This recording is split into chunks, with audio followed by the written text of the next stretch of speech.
A literary agent's life gets spiritually entangled, with the mystical Bodhi tree causing dire consequences for every word he speaks. A prominent literary agent, Jack McCall, waters a withering tree while disregarding his wrecked house. His thoughts ring in his head regarding his inability to speak, as it can cost him his life. Days ago, a sharp-looking Jack called his assistant to demand to buy things he didn't need. His wife Caroline handed him their toddler son Tyler, and he immediately panicked. So the mother took over changing the toddler's dirty nappy on a bar counter in their luxurious home. Afterward, Jack went to his favorite coffee shop, but there was already a long line. An older woman shut him down when he tried to cut the line. Jack queued, but seconds later, he boisterously opened his phone, pretending to have a wife about to give birth. The people immediately allowed him to come forth and congratulated him for being a new father. Afterward, Jack blabbered nonstop in front of his psychologist, Shrink. The doctor tried to cut him off, but Jack continued talking until the session ended, leaving Shrink frustrated. The agent went to his company, and a valet named Wayne warmly greeted him while desperately asking if he already read his manuscript. Jack made nonsensical excuses before commanding the man to take care of his car. He arrived in his office, and Aaron, his assistant, frantically greeted him. Jack demanded another cup of coffee, and his assistant confidently presented him with a bowl of specially prepared cereal according to his boss's preferences. Aaron expressed his desire to be a proper literary agent someday, but Jack wasn't listening and advised his assistant to imitate him. Aaron updated him about the manuscript, but the boss explained that he only needed to read the first and last 5 pages. Soon, Jack led a presentation about Dr. Sinja, a social media famous spiritual leader. The participants and his boss, Samantha, doubted how he'd sign him, but Jack proudly declared that it was a done deal. Afterward, the agent infiltrated Sinja's meditation group despite sticking out as a sore thumb due to his mouth's non-stop blabbering, which distracted the members. Sinja told them to embrace the silence, process their pain, and grow. Jack noticed that the leader immediately approached the sobbing woman, so he faked an exaggerated cry and was escorted to a private room. There, the leader expressed his fascination with Jack's fast track to enlightenment. The agent blabbered about it despite being clueless. Sinja probed about his ulterior motive, and Jack stated his mission. The leader instantly rejected the offer, but the agent began his long speech to convince the man to sign a contract with them. The spiritual leader asked him if he had read his book, and Jack affirmed it even if he hadn't seen it. The agent leaned on a tree in the middle of the garden, and his hand got wounded, leaving a trace of his blood on its trunk. To further convince the spiritual leader, Jack promised to give his everything to help spread Sinja's philosophy. The man finally agreed, but proclaimed that a person's words could impact the universe. Jack called Aaron to boast about the contract and went to his mom's nursing home. He warmly greeted his mother, Annie, but the woman called him Raymond instead. He corrected his mom, pointing out he was not his father since his old man left. Emily, Annie's caregiver, prudently explained the older woman's deteriorating mental condition. The mother and son sat together, and Jack happily continued to speak with Annie, but she thought he was still Raymond. Annie tells him about their son, who resents him for leaving them, which makes Jack more upset. He lovingly bid goodbye to his mom, reiterating he was not his father, but the woman remained, believing he was Raymond. That evening, Caroline excitedly showed Jack a picture of a family house. The husband insisted that their current place was great. Caroline argued that it's a bachelor pad and isn't child-friendly. The wife persuaded him further, and Jack agreed. However, he clarified that they'd only renovate some space for Tyler, which utterly disappointed Caroline. At that moment, the Bodhi tree magically sprung out of the yard, causing tremors, so the mother checked on Tyler while Jack headed out. Gaudencio, the gardener, commended its beauty but clarified that he wasn't involved in planting it. Jack recognized the tree from Sinja's garden and thought it was sent as a gift. Gaudencio left, and the agent commented about the tree, unaware that leaves fell after he spoke. The following day, Jack went to his office with a splitting headache and received the surprise of his life as Aaron informed him that Sinja's book was only 5 pages long. The agent hardly confronted the spiritual leader, but Sinja pointed out that Jack told him he had read his book. Jack sneezed while ranting about it, so he explained that it might be an allergy from the tree that Sinja gifted him. This intrigued the spiritual leader, so the agent brought him home to show him the tree. Sinja noticed the oddity of the body since one branch was already out of leaves. He inspected the tree further and asked the agent to speak. As Jack did, the number of leaves that fell equaled the number of words he said. Sinja laughed at the fascinating events, and the agent soon realized the circumstances. To test this hypothesis, he sang a worthless song, and many leaves fell. Sinja concluded that the agent and the tree had become one, so if the tree lost all its leaves, it would be the end of Jack's life. Bewildered, he asked how many leaves were left, and Sinja told him there might be around 1,000. Jack rashly chopped the tree to cut its ties to him, but he flew away and found an axe scar on his waist, similar to the body. Sinja told him he had heard a similar story but thought it was folklore. Therefore, he declared he'd go to Bolivia for a 3-day spiritual retreat and ask his colleagues about it. He reminded the agent to stay silent until he returned, but Jack's phone rang and he he wasted another word. Soon, the agent confided in Samantha, but he was taken as a joke and suddenly threw up leaves. Jack awoke from his nightmare and looked at the body in his yard. As he prepared to leave for work, he scribbled a note for Caroline, but he discovered that even written words were counted as leaves kept falling from the tree. He went to his favorite coffee shop but failed to order correctly. The shop attendant misunderstood him, so he told Jack about his admiration for the Beatles and punched the wrong orders. Jack left the store with his hands full of coffee and pastries. Suddenly, a visually impaired man told him to inform him when it was time to cross the road. Jack could only groan, and the stranger took it as a prompt and crossed the street without fear. The agent panicked and saved the stranger from the vehicles, causing his cups of coffee to fall and some cars to collide. He successfully assisted the man, but lost everything he was holding. He proceeded to therapy, and Shrink turned frustrated as Jack only made faces throughout the session. The agent went to the office afterward, and Wayne bugged him again. The agent remained silent and made faces toward the valet's inquiries, so the man thought Jack was playing with his emotions and wallowed in self-pity. Jack signals to stop and hands him the car key before stomping away. Aaron greeted his boss upon seeing him, but since the talkative man was unusually silent, the assistant felt guilty about everything he did wrong and confessed his embarrassing secrets. Mary, another employee, arrived to tell Jack that Samantha needed him, so he angrily put on his coat and dragged Aaron. Samantha introduced her best agent to their guest from the European market. The boss urged Jack to explain Sinja, and he summarized it by saying that life is a journey. Unfortunately, their foreign counterpart failed to understand it, so he repeatedly asked Jack to repeat his statement, which defeated the agent's purpose of lessening his words. Meanwhile, squirrels climbed up the body, and Jack couldn't help but jiggle away from the group while Aaron mimicked him. That evening, Jack and his assistant met with partner publishers for Sinja's book. Since Jack couldn't speak, he instructed Aaron to handle the matter. Unfortunately, the assistant acted arrogantly while using vulgar language toward their business partners, and the men ended their business transactions. The following day, Jack attended a parent-son class with Tyler. He could only mouth the nursery rhymes, but the facilitator singled him out and demanded him to sing, so he gave in. The parents, including Caroline, felt touched due to his efforts, unaware of the father's agony. That evening, the wife told him she appreciated his attempt to bond with his son and proposed attending the class twice weekly. Jack rejected it and gestured his explanation about the tree, which upset Caroline more as she thought he was making more excuses. The husband chose the fewest words to clarify his point, but Caroline keeps interjecting about Jack's absence in their family lives. She blew her fuse as her husband kept groaning and gesturing without proper words of explanation, so the misunderstanding escalated. Jack called Sinja and wasted more words, but the leader immediately hung up after telling him that they'd talk in 2 days. After he returned, Jack cursed at the tree and the leaves continued falling. The following day, he went to the coffee shop and successfully gestured his order. Upon arriving at the company, Samantha confronted him about the meeting incident and warned him to close the deal with another publisher over the phone. The business partner on the other line began offering cheap deals, shocking Jack,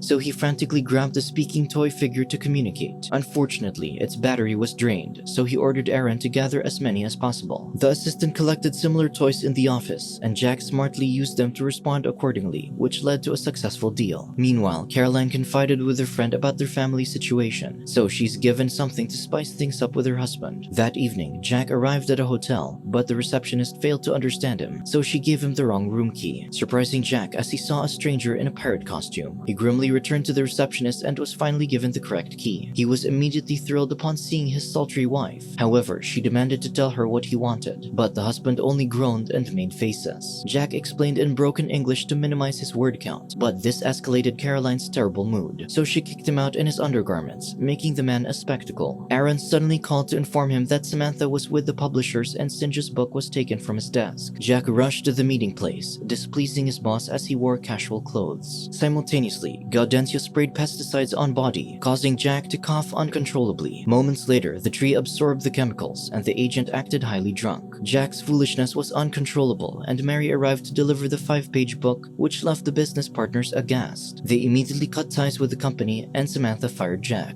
Afterward, the agent summoned Aaron to his house to explain his situation through a drawing and demonstration. Though the assistant struggled to understand him, he finally got it in the end. Jack instructed him to watch the tree as he set out to do good deeds to cut the connection. The agent went to donate randomly. As he checked the leave status from Aaron over the phone, Jack found out that nothing changed, so he took back the signature watch he donated and proceeded to rescue a cat, which was all in vain. Jack went home and discovered that Caroline and Tyler were gone. He opened a photo album and took a picture of his younger self and his parents. He went to the tree and meditated while holding the photo. He returned to a time when his younger self was with his mom, but as Jack tried to speak with the child, his younger self called him Dad and declared he was never present. Hearing Dad, his meditation abruptly ended. Late that night, he met Sinja in a restaurant, but the leader showed no urgency. He frustratedly gestured that he had lost his family and job. Sinja expressed sympathy and presented him with a snow globe as a souvenir. Jack yelled that his life was almost over, so the leader informed him that he didn't find any answer aside from finding peace within himself by looking at the truth. Sinja added that Jack shouldn't use empty words and express his honest feelings toward the people he loves. Hours later, Jack returned home wasted, and Aaron arrived to propose solutions regarding Sinja's book. However, the agent had given up on everything and marched to the tree, cursing and insulting it. Aaron yelled at him to stop, but Jack played music, sang along, and vented his frustrations about losing his family and job. The assistant tried to cover his mouth to prevent him from talking, but the stubborn Jack resisted, so Aaron pounced on him, and Jack's head hit the floor. The younger man turned off the ringing phone and taped his boss's mouth as he fainted before heading out. The following morning, in the present time, Jack awakens and removes the tape on his mouth. He kneels and sobs in front of the body before taping his mouth again and watering the tree. With a few leaves left, Jack speaks with the body through his mind to ask what to do. The phone rings, and Emily informs him that Annie is waiting for Raymond to attend her birthday. Jack resumes watering the tree, and a blue butterfly gracefully lands on the copy of Sinja's book on the ground, so he takes his time to read it. Soon, Jack knocks on Caroline's door, and upon seeing her husband, the wife starts ranting. He signals her to stop and uses 4 words to describe how he loves his family. Caroline turns speechless, and Jack leaves after kissing both of them. He proceeds to the coffee shop and gives the shop attendant a rare The Beatles record. Jack expresses his gratitude to him, losing another 3 leaves. He goes to the company to return Wayne's manuscript before commending and buying it, which the valet truly appreciates. Jack's car arrives, but it's covered in bird droppings, so Wayne volunteers to clean it. The agent declines and drives away to enjoy his remaining moments. He buys some sweets and observes the people around him as he slows down for the first time in a long time. Memories of his family flash through his mind, and he goes to his mom, who thinks he's Raymond. Instead of correcting her, he goes along with it. Annie enthusiastically talks about her reliable son and confides how Jack remains resentful toward his father, especially after leaving them. She adds that Jack will be happier if he lets everything go, so she convinces Raymond to tell his son how much he loves him, since it's not worth living without a family. She stares at him and finally recognizes Jack. He lovingly bids her farewell, and only 3 leaves remain on the body. Afterward, men shovel the ground in a graveyard where the McCall tombstone is located. At the same time, Jack runs toward the body in a vast field, and the young Jack resting under it calls him Dad. In the real world, the agent stands before a tombstone as he meditates. Simultaneously, in the vast field, the adult Jack introduces himself to his younger self, but the kid insists he's Raymond. The child tells him how painful it is to lose his father. Jack apologizes to his younger self as Raymond and asks how to make up for it. The kid tells him that he has to play chase with him, and so Jack does. As the kid goes further, Jack returns to the real world. He utters words of forgiveness toward Raymond, and the last 3 leaves on the body fall. A thunderstorm follows, and Jack collapses due to a stabbing pain in his chest. Suddenly, his phone rings, and he slowly takes the call. At Jack's home, Aaron stands before a blooming body tree and informs Jack on the other line that the tree is alive. Sometime later, Sinja praises Jack for a wonderfully written book about his enlightenment, and the renewed man enthusiastically hugs the spiritual leader. They're interrupted by Aaron, who's dressed up like Sinja. He confidently presented publishing houses to close a deal regarding Jack's book. The renewed man lets Aaron decide, as he's now the literary agent. Jack and Sinja head out, and the new agent yells arrogantly for his assistant, Steven. The assistant reluctantly tells Aaron a delivery has arrived, and a smaller version of the body tree enters his office. On the other hand, Jack brings a blindfolded Caroline and a happy Tyler to a particular place. As the husband removes the blindfold, the wife excitedly sees the house she always wanted. Jack tells her they own the place and reassures her that things have changed as he loves the silence around them. Caroline stares admiringly at him and notices the body tree at the corner of the garden. The couple kiss, and Tyler says his first word, which excites his parents as they begin a new life as a family. Subscribe to watch more videos like this, turn on notifications, and leave a like to help the channel out. Thank you for watching.